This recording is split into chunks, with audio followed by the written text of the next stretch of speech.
অক্ষরে অক্ষরে স্ট্র্যাটেজিতে বলা কথাগুলোকে পালন করে, তাহলে তার 35 আউট অফ 35 এই যে মার্কসটা, এই মার্কসটা সে গ্যারেন্টি পাবে। কিভাবে পড়া উচিত, এইটা হচ্ছে সবচেয়ে বড় ব্যাপার। দেখ, আমি তোমাকে বলবো এসব ভাবে পড়ো না, পড়া স্টাইল চেঞ্জ করো। কি করবে শোন, ক্লাসের মধ্যে কি বোঝাচ্ছে খোপড়িতেই কিছু যায় না। আমি তোমাকে গ্যারেন্টি দিয়ে বলতে পারি 4টে স্টেপ ফলো করলে তোমার কোনো দিনই পরীক্ষাতে নাম্বার কম আসবে। আমি তোমার জন্য একটা প্ল্যান বানিয়ে রেখেছি, একটা স্ট্র্যাটেজি বানিয়ে রেখেছি। তুমি ভাবো, লোকে যেটা একবার কি দুবার রিভিশন করে প্র্যাকটিস করে যাবে, সেখানে তুমি 20 থেকে 19-20 বার তুমি প্র্যাকটিস করে যাচ্ছ।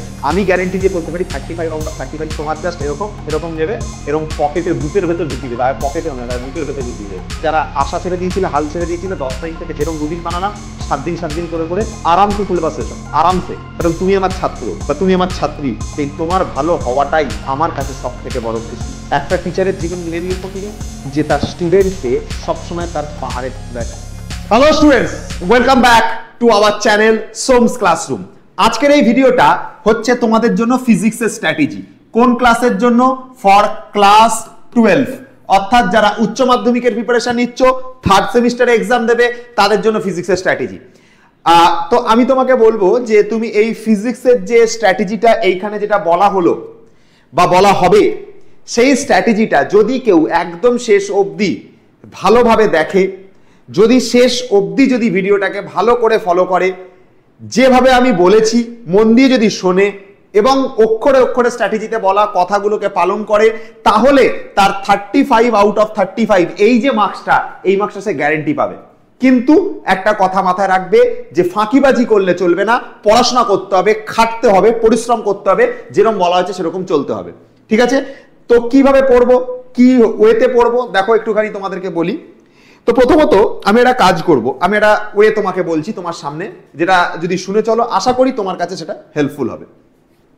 তো প্রথমত আমি একদম স্টার্ট করব যে তোমাদের এই পয়েন্টটা থেকে, যে কখন পড়া ভালো। এই পয়েন্টটা আমাকে স্টুডেন্টরা জিজ্ঞাসা করে যে ফিজিক্স পড়বার জন্য আমার কোন সময়টা পড়া ভালো।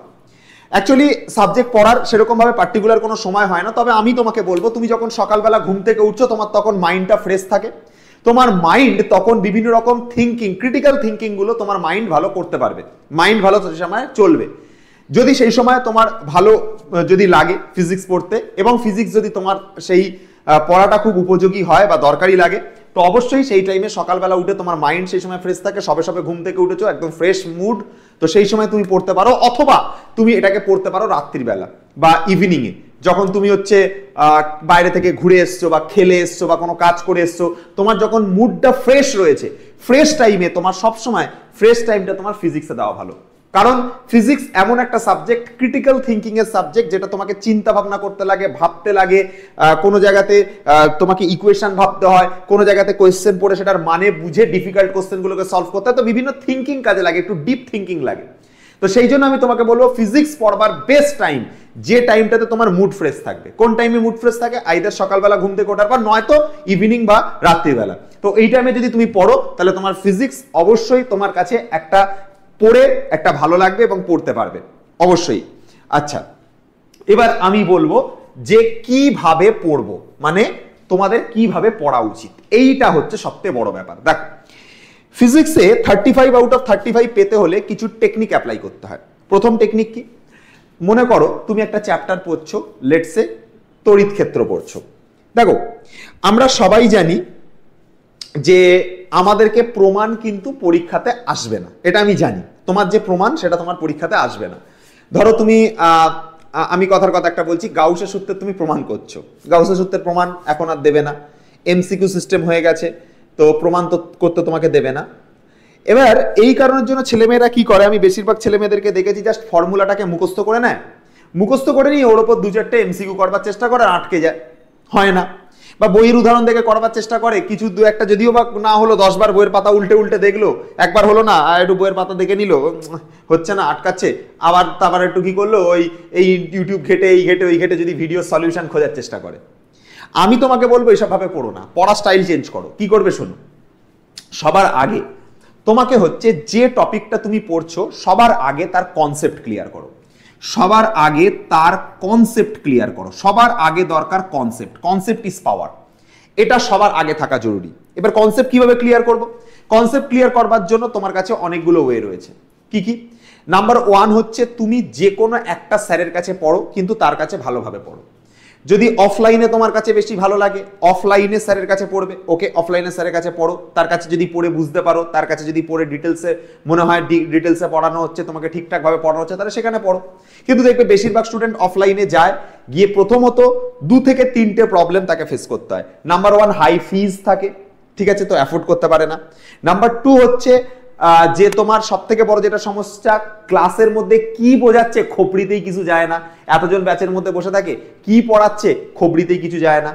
নাম্বার 3 হচ্ছে মারাত্মক স্পিডে পড়ানো হয়, আজকে একদিন একটা চ্যাপ্টার শেষ, ম্যাক্সিমাম 2 দিন একটা চ্যাপ্টার শেষ, কি পড়ালো কালকে শুরু করলো কালকে চ্যাপ্টার শেষ হয়ে গেল, এতদিন দুটো এটাই সূত্র এটাই হবে, এনে চল 10টা কোশ্চেন কর, হয়ে গেল চ্যাপ্টার শেষ, কালকে আসবি কালকে আবার অন্য কোশ্চেন করাবো।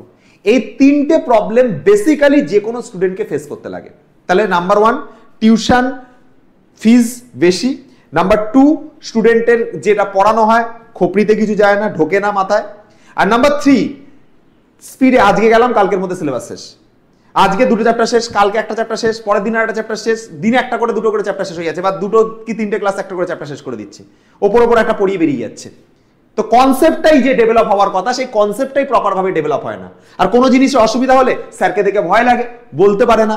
তো মেন যে প্রবলেমটা হয়ে যায় সেটা হচ্ছে কনসেপ্ট ডেভেলপমেন্টে, কনসেপ্টটাই ডেভেলপ হয় না। তো এটার জন্য তুমি একটা কাজ করতে পারো, আমি তোমাদের কাছে একটা কথা বলবো, সেটা হচ্ছে যদি কেউ চাও যে স্যার আমি অফলাইনে পড়বো, ঠিক আছে, যদি কেউ চাও তুমি অফলাইনে পড়তে চাও তাহলে অবভিয়াসলি তুমি অফলাইনে পড়ো, তাতে কোনো সমস্যা নেই, ঠিক আছে। কিন্তু যদি কেউ চাও যে না স্যার আমার অফলাইনে ঠিকঠাকভাবে হচ্ছে না, আমি আপনার কাছে পড়তে চাই, তাহলে আমি একটা নাম্বার দিচ্ছি, নাম্বারটা লিখে রাখো 8274916328। এইটা হচ্ছে আমাদের অফিসিয়াল নাম্বার 8274916328। এই নাম্বারে তুমি কলারকে কল করে আমাদের যে ফিজিক্সের যে ব্যাচটা রয়েছে সেই ব্যাচটা কিনে নিতে পারো, ঠিক আছে। এখন নিলে কিছু টাকা কমে বা অফারেও কিন্তু পেয়ে যাবে, ঠিক আছে। তো তুমি যদি চাও তুমি এই যে নাম্বার 8274916328 এই নাম্বারে কল করে তুমি আমাদের কাছ থেকে অনলাইনে আমি যেভাবে ইউটিউবে পড়াই ফিজিক্সে তার থেকেও বেশি ডিটেলসে আর এবং প্রত্যেকটা কোয়েশ্চেন ব্যাংকের প্রতিটা প্রশ্ন ধরে ধরে করানো আছে, তুমি চাও ওই ব্যাচটা আমাদের নিতে পারো। আর যদি মনে হয় না স্যার আমি অনলাইনে পড়বো না, আমি অনলাইনে পারছি না, আমি সামনাসামনি আপনার কাছে পড়তে চাই, তাহলে আমি তোমাকে একটা নাম্বার দিচ্ছি, আমার নাম্বার এইটা 7003435951। এই নাম্বারে আমাকে করবে হচ্ছে কি হোয়াটসঅ্যাপ করবে, এই নাম্বারে আমাকে হোয়াটসঅ্যাপ করবে, কল করে আমাকে পাবে না, তো এই নাম্বারে আমাকে হোয়াটসঅ্যাপ করো, আমি চেষ্টা করব তোমাকে এই নাম্বারে আমাকে হোয়াটসঅ্যাপ করার। আমার যদি অফলাইন ব্যাচে কেউ জয়েন করতে চাও, আমার বেলঘড়িয়াতে মেনলি ব্যাচ আছে, তো যদি রেডি থাকো পড়বার জন্য অফলাইনে, তাহলে এই নাম্বার আমাকে হোয়াটসঅ্যাপ করে আমার কাছে পড়তে পারো। তো এই গেল একটা ব্যাপার। আচ্ছা এবার দেখো তাহলে আমাদের মেন ক্রাইটেরিয়া কি, মেন আমাদেরকে কনসেপ্ট ডেভেলপ করতে হবে, এটা হচ্ছে আমাদের প্রথম কন্ডিশন। সেকেন্ড কন্ডিশন কি, কনসেপ্টটাকে ডেভেলপ করবার পর আমাদের দরকার হচ্ছে প্র্যাকটিস। সেকেন্ড দরকার হচ্ছে আমাদের প্র্যাকটিস। তো স্যার প্র্যাকটিস কিভাবে করব? প্র্যাকটিস করবার জন্য আমি তোমাকে 2টো বই সাজেস্ট করব, যেটা একটা ভালো লাগে সেই বইটাকে ভালো করে পড়ো।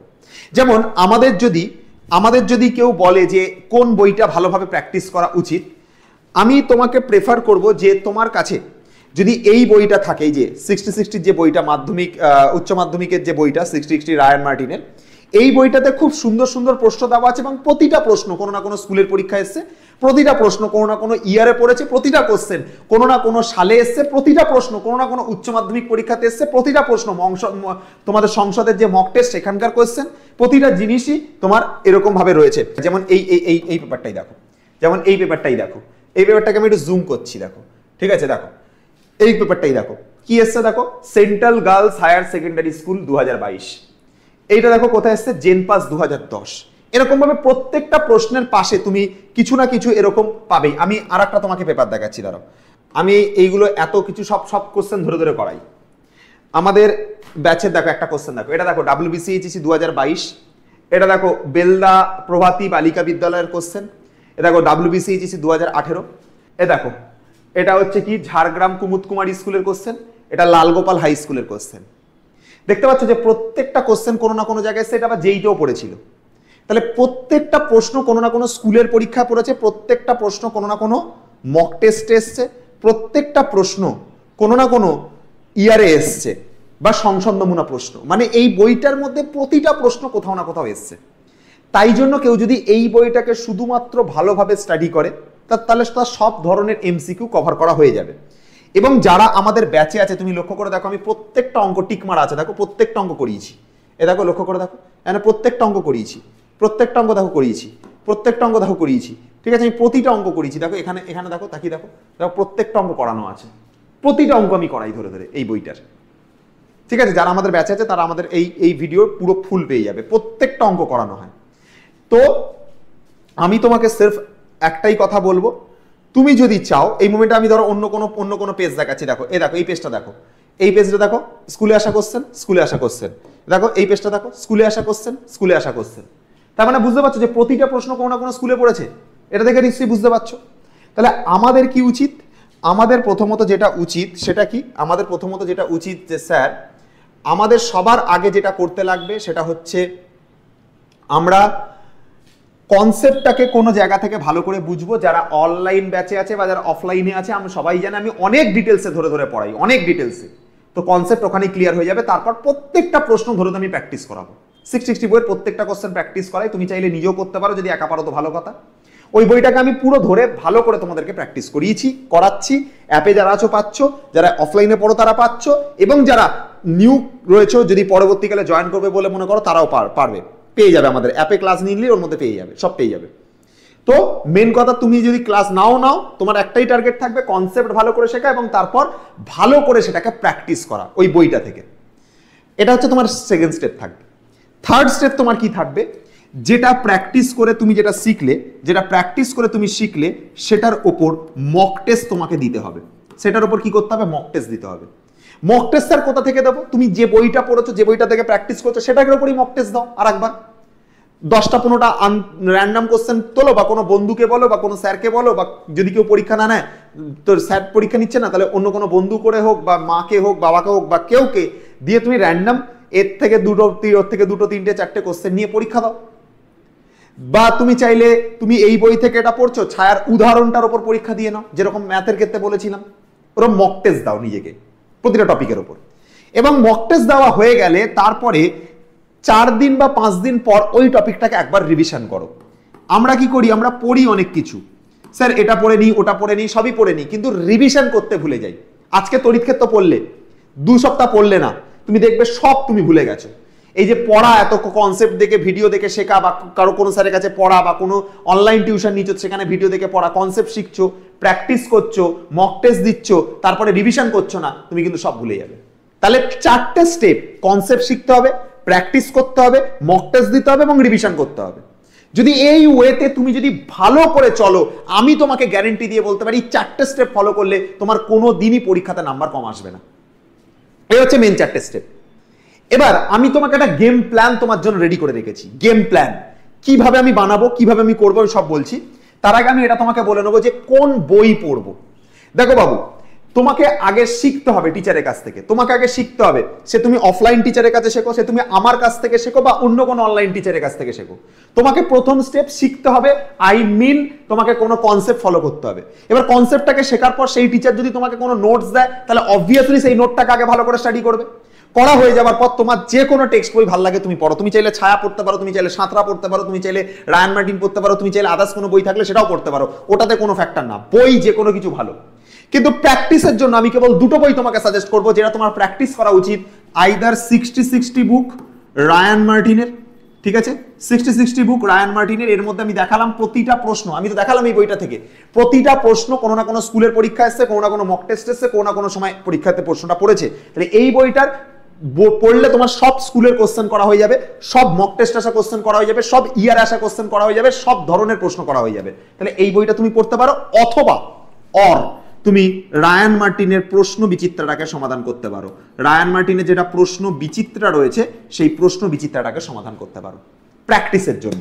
আর টেক্সট বই যে কিছু হতে পারে, ছায়া হতে পারে, সাঁতরা হতে পারে, যে কোনো কিছু হতে পারে, বা স্যারের দেওয়া নোটসও হতে পারে। এইটা হবে তোমার বই পড়বার নিয়ম বা বই পড়বার স্টাইল। কিভাবে পড়তে আমি বলে দিলাম, কিভাবে রিভিশন করতে হয় সেটা আমি বলে দিলাম। যে 3 দিন বা 4 দিন বা 5 দিন একটা রুটিন করে নিতে হবে, যে সেই ওই দিন অন্তর অন্তর তুমি সেটাকে রিভিশন করবে। এটা তোমাকে রিভিশন করে নেওয়ার মতন করতে হবে এইসব, ঠিক আছে? তাহলে এটা মাথায় রেখে চলো। এইবারে দেখো, আমি তোমার জন্য একটা প্ল্যান বানিয়ে রেখেছি, একটা স্ট্র্যাটেজি বানিয়ে রেখেছি। এই প্ল্যান ওয়াইজ যদি কেউ চলে, প্রত্যেকদিন আমি যেরকম ডেট ওয়াইজ লিখেছি, তোমার দেখবে টাইমের আগে সিলেবাসও কভার হয়ে যাচ্ছে। এবং তুমি যদি এই নিয়ম মাফিক চলো, তুমি দেখবে তোমার সিলেবাসও কভার হচ্ছে, তোমার মক টেস্টও দেওয়া হচ্ছে, তোমার রিভিশনও হচ্ছে, তোমার দেখবে প্রত্যেকটা চ্যাপ্টারও ভালোভাবে পড়া হয়ে যাচ্ছে। দেখো আমি কিভাবে বলবো, আমি তোমাকে সবার আগে সাজেস্ট করব, আমি তোমাকে বলবো আগে জেনে নিই যে প্রত্যেকটা টপিক থেকে কিরকম কিরকম মার্কস থাকে। দেখে নাও এই তিনটে টপিক, এই যে তিনটে টপিক তুমি দেখতে পাচ্ছ, এই তিনটে টপিক থেকে আমরা আমাদের পরীক্ষায় 8 মার্কস থাকে, 8 মার্কস, ঠিক আছে। আবার এই তিনটে টপিক থেকে, এই যে তিনটে টপিক, তড়িৎ প্রবাহ মাত্রা, কারশফের সূত্র, তড়িৎশক্তি ক্ষমতা, এখান থেকেও তোমার কি থাকে, 8 মার্কস থাকে, 8 মার্কস থাকে। কিভাবে করব, দুটো থেকে 8 8 করে থাকে, তিনটে চ্যাপ্টার মিলিয়ে 8, তিনটে চ্যাপ্টার মিলিয়ে 8। আমাদের, আমি যদি ধরে চলি তুমি 10 তারিখ থেকে শুরু করবে পড়া, আমি 10 তারিখ থেকে শুরু করিও, তোমাকে প্রায় 1 মাসের কাছাকাছি সময় সিলেবাস কমপ্লিট করে দেবো। 10 তারিখ থেকে শুরু করিও, প্রায় 1 মাসের কাছাকাছি সময় আমি তোমার সিলেবাস কমপ্লিট করে দেবো। যেভাবে বলবো সেভাবে শুনে চলো। 10 থেকে 16 তারিখ 7 দিন হচ্ছে, হিসাব করে দেখো, 10, 11, 12, 13, 14, 15, 16, 7 দিন হচ্ছে। 7 দিনের মধ্যে 3টে চ্যাপ্টার পড়তে হবে, 7 দিনে 3টে চ্যাপ্টার পড়তে হবে। তড়িৎ ক্ষেত্র, তড়িৎ বিভব, ধারক ধারকত্ব। তড়িৎ বিভব খুবই ছোট, অলরেডি ভিডিও দেওয়া আছে ইউটিউবে, যদি ব্যাচ না কিনে থাকো তড়িৎ বিভবের ভিডিও দেখবে, আশা করি তোমার কাজ মিটে যাবে। তড়িৎ ক্ষেত্র দেখে নেবে, আর ধারক ধারকত্ব সামনের সপ্তাহ থেকে তুমি পেয়ে যাবে। তাহলে তড়িৎ ক্ষেত্র, তড়িৎ বিভব, ধারক ধারকত্ব 3টে চ্যাপ্টার তুমি ভালো করে পড়বে। ইউটিউবের ভিডিও দেখো বা কোনো স্যারের ভিডিও দেখো, পড়বে। যারা ব্যাচে আছো তারা অলরেডি এই চ্যাপ্টারগুলো ডিটেলসে পড়ানো হয়ে গেছে, একবার পড়ে নিয়েছো। জাস্ট রিভিশনের জন্য চাইলে যদি রিভিশন করতে চাও, ইউটিউব থেকে শর্টের মধ্যে রিভিশন করে নিতে পারো, ওয়ান শর্ট টাইপের রিভিশন ইউটিউব থেকে করে নিতে পারো। তাহলে তড়িৎ ক্ষেত্র, তড়িৎ বিভব, ধারক ধারকত্ব এটা 10 থেকে 16 তারিখের মধ্যে শেষ করতে হবে। 3টে চ্যাপ্টার পড়া হয়ে গেলে পুরো ইউনিট 1 মক টেস্ট দিতে হবে। কত তারিখে স্যার? 17 তারিখে মক টেস্ট দিতে হবে। আমি শুধু ডেটটা লিখলাম, 17 তারিখে আমাকে মক টেস্ট দিতে হবে। তাহলে 16 তারিখ অবধি পড়বো, 17 তারিখে এসে মক টেস্ট দেবো, 17/7 অবধি, 17/7 আমরা মক টেস্ট দেবো। নেক্সট আমরা কি করব? নেক্সট আমরা পড়া শুরু করব তড়িৎ প্রবাহ মাত্রা মানে কারেন্ট ইলেকট্রিসিটি, কারশফের সূত্র আর তড়িৎ শক্তি ও ক্ষমতা। কি কি পড়বো? তড়িৎ প্রবাহ মাত্রা, কারশফের সূত্র আর তড়িৎ শক্তি ক্ষমতা, এই 3টে জিনিস পড়বো। এই 3টে জিনিসের জন্য কত মার্কস থাকবে স্যার? 8 মার্কস থাকবে। কবে থেকে কবের মধ্যে পড়বো স্যার? 18 তারিখ থেকে 24 তারিখের মধ্যে পড়বো। এটাও আমি 1 উইক টাইম দিয়েছি, 18, 19, 20, 21, 22, 23, 24, 7 দিন সময় আছে। 24 তারিখ অবধি পড়বে। মক টেস্ট কত তারিখে দেবে? মক টেস্ট দেবে স্যার 25/7/2025, এই তারিখে হচ্ছে মক টেস্ট দিয়ে নেবে, ঠিক আছে? 25 তারিখে এসে মক টেস্ট দিয়ে নেবে, মাথা থাকবে জিনিসটা। তাহলে তুমি কি করলে? তুমি এই 3টে ইউনিট পড়লে, মানে 3টে চ্যাপ্টার পড়লে, এটার মক টেস্ট দিলে, এই 3টে চ্যাপ্টার পড়লে, পড়ে এখানে মক টেস্ট দেবে। কিন্তু মাথায় রেখো, এই মক টেস্টটা দেওয়ার সময় এই পুরো ইউনিট 1 আর এই পুরো ইউনিট 2 মিলিয়ে মক টেস্টটা দাও। তাহলে এটা একবার রিভিশন হয়ে যাবে, এটা একবার পড়া হয়ে যাবে। তাহলে এই দিনকে তুমি কি করবে? পুরো ইউনিট 1 প্লাস ইউনিট 2 এই দুটো মিলিয়ে মক টেস্ট দাও, ঠিক আছে? তাহলে তোমার এটাও রিভিশন হয়ে যাবে, এটাও রিভিশন হয়ে যাবে। আচ্ছা দেখো পরেরটা বলে দিই, এই দুটো মিলে 8 মার্কস থাকবে, এই দুটো মিলে 8 মার্কস থাকবে, এইটা 3 মার্কস থাকবে। হিসাব করে দেখো তোমার 35 হয়ে গেছে। হিসাব করে দেখো তোমার 35 হয়ে গেছে। কি করে? 8 আর 8 16, 16 আর 8 24, আর 8 32, আর 3 35, তোমার 35 নাম্বার রেডি। কিভাবে পড়বে? তড়িৎ চুম্বকত্ব আর পদার্থের চৌম্বক ধর্ম 7 দিন ফের সময় দিয়েছি, 26 তারিখ থেকে 31 তারিখ, 26, 27, 28, 29, 30, 31, ঠিক আছে? 6 দিন মতো সময় দিয়েছি, কারণ পদার্থের চৌম্বক ধর্ম খুব একটা বড় না। বড় যেটা সেটা তড়িৎ চুম্বকত্ব, ইলেকট্রোম্যাগনেটিজম, 6 থেকে 7 দিন নিতে পারো। চাইলে একদিন বাড়াতে পারো, এখানে অন্যদিকে একদিন কমিয়ে দিলে চাইলে নিতে পারো একদিন, সেটা কোনো ফ্যাক্টর না। তো 26 থেকে 31 এই মাসের শেষ অবধি তুমি করলে, এবং মক টেস্টটা কত তারিখে গিয়ে দিলে? মক টেস্টটা দিলে 1 তারিখে, 1/8/2025, 1/8/2025 এই তারিখে এসে মক টেস্ট দিলে এই দুটো চ্যাপ্টারের উপর, তড়িৎ চুম্বকত্ব এবং পদার্থের চৌম্বক ধর্ম, এই দুটো চ্যাপ্টারের উপর 1 তারিখে এসে মক টেস্ট দিলে। মাথায় রাখবে এইবারে মক টেস্ট দেওয়ার সময় ইউনিট 1, ইউনিট 2 অ্যান্ড ইউনিট 3 আমি 3টে মক টেস্ট দেবো। কি করব? ইউনিট 1 যেটা ফার্স্টে পড়েছিলাম, তারপর ইউনিট 2, তারপর ইউনিট 3, এই 3টে মক টেস্ট একসাথে মারবো। মানে তড়িৎ ক্ষেত্র, তড়িৎ বিভব, ধারক ধারকত্ব ওটা নিয়ে একটা মক টেস্ট, কারেন্ট ইলেকট্রিসিটি, কারশফের ল এটা নিয়ে একটা মক টেস্ট, আর এই ইউনিটটা, টোটাল 3টে ইউনিট মিলিয়ে একটা মক টেস্ট দেবো। কত তারিখে? 1 তারিখে। বুঝতে পারলাম জিনিসটা? আশা করি তোমার কাছে ক্লিয়ারিটি এসে গেছে, বুঝতে পেরে গেছো। 2 তারিখ 2/8/2025 থেকে 8/8/2025, এই যে 7 দিন, 2, 3, 4, 5, 6, 7, 8, 7 দিন, এই 7 দিনে তুমি পড়বে ইএমআই আর অল্টারনেটিং কারেন্ট। মক টেস্ট 4 নম্বর মক টেস্ট কবে দেবে? ইউনিট 1, তারপর 2, তারপর 3, তারপর 4, এই 4টে মক টেস্ট, মানে 4টে মিলিয়ে মক টেস্ট কত তারিখে দেবে? 9 তারিখে দেবে। 9/8/2025 এই দিনকে মক টেস্ট দেবে। আর লাস্ট দিনকে, এটা একদম ছোট চ্যাপ্টার, এটা একটা ক্লাসের চ্যাপ্টার, একটা ক্লাসে শেষ হয়ে যায়। 10/8/2025 মক টেস্ট 5, ঠিক আছে? একদম ছোট চ্যাপ্টার, একটা ক্লাসে শেষ হয়ে যায়, ঠিক আছে? মক টেস্ট নাম্বার 5 তুমি 10 তারিখ পরে সেদিনকেই দিয়ে দেবে মক টেস্ট। যদি মনে হয় যে এই ডেট অনুযায়ী আমি চলতে পারছি না, 1-2 দিন বাড়াবো সময়, ওকে বাড়িয়ে নিও নিজের মতন করে। 10 তারিখটা গিয়ে 15 তারিখ অবধি করো ম্যাক্সিমাম, বা 12-13 তারিখ অবধি করো। 12-13 তারিখ অবধি করো তুমি ম্যাক্সিমাম 15 তারিখ অবধি করো। এই অবধি করবার পর 15 তারিখের থেকে তোমাকে স্টার্ট করতে হবে মাঝখানের দিনগুলো। আমি যেমন 10 তারিখ বলেছি, আমি 10 তারিখ অবধি শেষ করাচ্ছি। 10 তারিখের মধ্যে তোমার সিলেবাস শেষ হয়ে যাচ্ছে। তারপরের যে সময়টা তুমি হাতে পাচ্ছ, সেই সময়টা কি করতে হবে জানো? সেই সময়টা তোমাকে আগে বইটাকে পুরো রিভিশন করতে হবে, একবার ফুল বুক রিভিশন দরকার। 10 তারিখ থেকে 15 তারিখের মধ্যে, 10 তারিখ থেকে শুরু করে 10/8/25, এটা থেকে শুরু করে 15/8/2025 এর মধ্যে একটা ফুল বুক রিভিশন দরকার। একটা ফুল বুক রিভিশন দরকার, পুরো বই রিভিশন, ফুল বুক রিভিশন দরকার। 10 থেকে 15 তারিখের মধ্যে, অন্তত 2 দিনের মধ্যে শেষ করতে হবে। যদি 11 তারিখ শুরু করো তাহলে 11-12 2 দিনে শেষ করে দেবে। যদি 13 তারিখে শুরু করো 13-14-তে শেষ করে দেবে। যদি 14 তারিখ শুরু করো তাহলে 14-15-তে শেষ করে দেবে। তো যেভাবেই হোক, মানে ফুল বুক রিভিশন একটা 10 থেকে 15 তারিখের মধ্যে তোমাকে করতেই হবে। তাহলে রিভিশন আমার কমপ্লিট হয়ে গেল। এটা কমপ্লিট হয়ে যাবার পর তারপর তুমি শুরু করো স্কুলের সেট ধরে ধরে প্র্যাকটিস করা। স্কুলের সেট ধরে ধরে প্র্যাকটিস করা মানে তুমি প্রত্যেক দিন একটা করে 35 নম্বরের সেট করবে। বেশি সময় লাগবে না তোমার, 70 মিনিট সময় লাগবে। বেশি সময় তোমার লাগবে না, 70 মিনিট সময় লাগবে। রোজ দিন একটা করে স্কুলের সেট, যেটা তোমার কোয়েশ্চেন ব্যাংক রয়েছে সেই কোয়েশ্চেন ব্যাংকের প্রতিদিন একটা করে সেট করো। প্রত্যেক দিন একটা করে সেট করো। দেখবে তোমার যে কোয়েশ্চেন ব্যাংক থাকে প্রত্যেকটা সেটে কোনো না কোনো স্কুলের প্রশ্ন থাকে। তো তুমি প্রত্যেক দিন একটা করে সেট প্র্যাকটিস করবে। 15 তারিখ একটা সেট করো, 17 তারিখ একটা সেট করো, 19 তারিখ একটা সেট করো, 20 তারিখ একটা সেট করো, 23 তারিখ একটা সেট করো, 25 তারিখ একটা করো, 27 তারিখ একটা করো, 29 তারিখ করো, 31 তারিখ করো, 1 তারিখ করো। এইভাবে তুমি সেটগুলোকে প্র্যাকটিস করো। দেখো আমি একদিন গ্যাপে গ্যাপে রেখেছি, 15-র পর 17 রেখেছি, 19 রেখেছি, 21 রেখেছি, 23 রেখেছি, 25 রেখেছি, 27 রেখেছি, 29 রেখেছি, 31 রেখেছি, 1 রেখেছি। একদিন করে মাঝখানে গ্যাপ দিয়েছি, কারণ তুমি চাইলে ওই দিনগুলো তোমাকে অন্য সাবজেক্টও পড়তে হবে, অন্য সাবজেক্টও স্টাডি করতে হবে, বা তুমি এইখানে কোনো জায়গাতে ফার্স্ট টেস্টটা দিলে বা ফার্স্ট সেটটাকে সলভ করলে, সেটটা না দেখে সলভ করার চেষ্টা করবে। সলভ করলে কিছু আটকালো, মাঝখানের দিনটাতে তুমি সেটা রিভাইজ করে নিতে পারলে, যে জায়গাগুলো আটকেছে, করে আবার পরের দিন পড়লে, আবার সেটা দিলে আবার কিছু আটকালো, তারপরের দিনের জন্য রেডি হয়ে গেলে, ওগুলো রিভিশন করে নিলে। তো আমি একদিন করে করে গ্যাপে গ্যাপে রেখেছি। তারপরে তুমি 2 তারিখে একটা ফুল বুক রিভিশন দেবে যা পড়া হয়েছে তার উপর, আর একটা রিভিশন দেবে 5 তারিখে ফুল বুক রিভিশন দেবে। আর এর মধ্যে আমরা তোমাদেরকে করাবো মহা ম্যারাথন, যেখানে আমি তোমাকে পুরো বই ধরে রিভিশন করিয়ে দেবো, পুরো বই ধরে আমি তোমাকে রিভিশন করিয়ে দেবো মহা ম্যারাথন ক্লাসে। ঠিক আছে, এর মধ্যেই আমি মহা ম্যারাথন ক্লাস করিয়ে দেবো, দিয়ে পুরো ফুল বুক ধরে তোমাকে রিভিশন করিয়ে দেবো, যাতে তোমার কোনোভাবেই কোনো পরীক্ষাতে অসুবিধা না হয়, তুমি যাতে সব রকম করতে পারো। তাহলে আমি তোমাকে দেখো কি না কি করাচ্ছি, তোমাকে প্র্যাকটিস করাচ্ছি, সবার আগে কনসেপ্ট তৈরি করাচ্ছি, সেটা যার কাছ থেকেই হোক, অফলাইন টিচার, অন্য অনলাইন টিউশন বা আমাদের কাছ থেকে। তাহলে কনসেপ্ট ফার্স্টে তৈরি করাচ্ছি। সেকেন্ড কি করাচ্ছি, তোমাকে প্র্যাকটিস করাচ্ছি। কোন বই?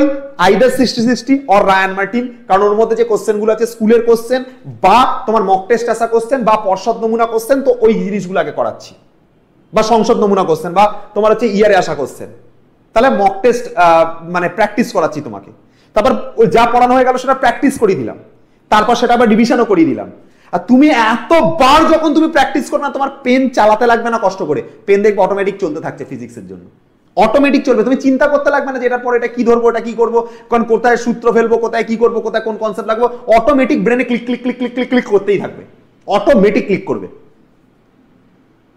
আর তারপর পুরো সেট ধরে ধরে কিভাবে মক টেস্ট দেবে সেইটাও আমি তোমাকে এখানে বলে দিয়েছি, এবং এবং এবং আমি তোমাকে এটাও বলেছি পুরো ফুল বুক তুমি রিভিশন করো, ফুল বুক তুমি রিভিশন করো 2 বার। পরীক্ষা তোমার দেরি আছে, তার আগে তুমি 2 তারিখ আর 5 তারিখ দুটো ফুল বুক রিভিশন মারো। এবং তোমাকে এর মধ্যেই আমরা ম্যারাথন করিয়ে দেবো, পরে আরো একবার ফুল বুক রিভিশন হয়ে যাবে। আর যারা ব্যাচে থাকবে তারা তো ডিটেলস কনসেপ্ট আমি শিখিয়েছি এবং প্রত্যেকটা প্রশ্ন ধরে ধরে করিয়েছি। তা তোমার চাপ কোনো জায়গা থেকেই থাকছে না, শুধু পড়া, প্র্যাকটিস করা আর এরকম সেটগুলোকে সলভ করা। লোকে যেখানে একবার দুবার পড়বে সেখানে তুমি কতবার তুমি রিভিশন করছো, কতবার প্র্যাকটিস করছো তুমি দেখো তো। তুমি 10টা সেট দিচ্ছ এখানে, তাহলে 10 বার তো প্র্যাকটিস হচ্ছে, 11 বার প্র্যাকটিস, 12 বার প্র্যাকটিস, ঠিক আছে? 12 বার প্র্যাকটিস, 13 বার প্র্যাকটিস, 14 বার প্র্যাকটিস, 15 বার প্র্যাকটিস, ঠিক আছে? 16 বার প্র্যাকটিস, 17, 18, 19, প্রায় 19-20 বার প্র্যাকটিস হচ্ছে তোমার। তুমি ভাবো লোকে যেটা একবার কি দুবার রিভিশন করে প্র্যাকটিস করে যাবে, সেখানে তুমি 20 থেকে 19-20 বার তুমি প্র্যাকটিস করে যাচ্ছ। নাম্বার কোথায় কমবে ভাই? কোথা দিয়ে নাম্বার কমবে এরপরে? একটা কথা মাথায় রাখবে, পরীক্ষা দিতে যাওয়ার আগে তোমাকে যে 60-60 বইটা যদি করানো হয়, যদি আমাদের অ্যাপে থাকো 660 আর রায়ান মার্টিন দুটোই করানো হচ্ছে, মেনলি এখন 60 করাচ্ছি, রায়ান মার্টিনও কিছু কোশ্চেন তুলে আবার করাবো। তো 60 বইটা বা রায়ান মার্টিন যে কোনো একটা বই ভালো করে যেন গুলে খাওয়া থাকে, একদম গুলে খেয়ে নিয়েছো, জল দিয়ে গুলবে, গুলে ঢকঢক ঢকঢক করে খেয়ে নেবে। আজকে বইটা নেবে, এই বইটা নেবে, এই বইটা নেবে, বা তোমার রায়ান মার্টিনের বইটা থাকলে সেটাও নিতে পারো, নিয়ে জলের মধ্যে ঢালবে, ঢেলে এরকম করে ঢকঢক ঢকঢক ঢক করে গিলে খেয়ে নেবে। যদি তোমার এইখানে থাকে বা পেটে যদি থাকে বইটা, বা মাথায় যদি থাকে, মাথায় রাখতে হবে বইটাকে, যদি রাখো আমি গ্যারেন্টি দিয়ে বলতে পারি 35 আউট অফ 35 তোমার জাস্ট এরকম এরকম নেবে, এরকম পকেটের বুকের ভেতর ঢুকিয়ে দেবে, আর পকেটেও নেবে, আর বুকের ভেতর ঢুকিয়ে দেবে, ঠিক আছে? এরকম ভাবে ঢুকিয়ে রেখে দেবে 35 আউট অফ 35। শুধু প্র্যাকটিস প্র্যাকটিস প্র্যাকটিস, কোশ্চেন দেখা, ভালো করে প্র্যাকটিস করা। এখনো সময় আছে হাতে। যারা আশা ছেড়ে দিয়েছিলে, হাল ছেড়ে দিয়েছিলে, 10 তারিখ থেকে যেরকম রুটিন বানালাম 7 দিন করে করে এক একটা করে ইউনিট কমপ্লিট করো, আরামসে সিলেবাস শেষ হবে, আরামসে। যদি তোমার অসুবিধা হয়, তুমি দরকার হলে 10 তারিখে আমি সিলেবাস শেষ করার কথা বলেছি, তুমি আরো 5-6 দিন বাড়িয়ে দাও, আরো 1 সপ্তাহ দরকার হলে বাড়িয়ে দাও, দিয়ে তুমি দরকার হলে 2টো মক টেস্ট কম দাও, 2টো মক টেস্ট দরকার হলে কম দাও, তাতেও তুমি 35 আউট অফ 35 পাবে। 2টো মক টেস্ট দরকার হলে কমিয়ে দাও, আর তুমি 7 দিনের দিকে বাড়িয়ে দাও, 10 তারিখের জায়গায় 17 তারিখ করে দাও। এরপরেও যদি কেউ বলে স্যার আমার এখনো পড়া হচ্ছে না, এখনো আমি রুটিন ফলো করতে পারছি না, এখনো আমি মেনে চলতে পারছি না, তাহলে তাকে পড়াশোনা করতে হবে না। আমি সত্যি বলছি, যতটুকু বললাম, যতটুকু যা বললাম মন দিয়ে যদি এখনো শুনে চলো, প্র্যাকটিস করো, তোমার নাম্বার ভালো আসতে বাধ্য। এবার দেখো, ভাবো, ভাবনা চিন্তা করো যে কিভাবে পড়বে, কিভাবে প্র্যাকটিস করবে, এটা টোটালি তোমার উপর। কিন্তু এবারেও যদি এই রুটিন ফলো না হয়, তাহলে আর কোনোদিনই হবে না। তাহলে তোমার সেটাতে গাফিলতি রয়েছে, তাই জন্য হচ্ছে না। বারবার বলবো, এখনো সময় আছে, ভালো করে পড়ো, প্র্যাকটিস করো, এবং বারবার মক টেস্ট দাও। যা যা বললাম ভালো করে শুনে চলো, কারণ তোমাদের ভালো, তোমার ভালো, কারণ তুমি আমার ছাত্র বা তুমি আমার ছাত্রী, এই তোমার ভালো হওয়াটাই আমার কাছে সব থেকে বড় খুশির। কারণ একটা স্টুডেন্ট যখন খুব ভালো কিছু করে, একটা টিচারের জীবনের মেন লক্ষ্য কি জানো তো? যে তার স্টুডেন্টকে সবসময় তার পাহাড়ের চূড়ায় তাকে দেখতে চায়, সবসময় উঁচু স্থানে তাকে দেখতে চায়। এটাই একটা টিচারের মনের আশা, আমারও তাই আশা, যাতে তুমি সব সময় একটা উঁচু পজিশনে, একটা খুব হাই জায়গাতে তুমি থাকতে পারো, ভালো থাকতে পারো। এটুকুই আমি বলবো। ভালো থেকো। টাটা।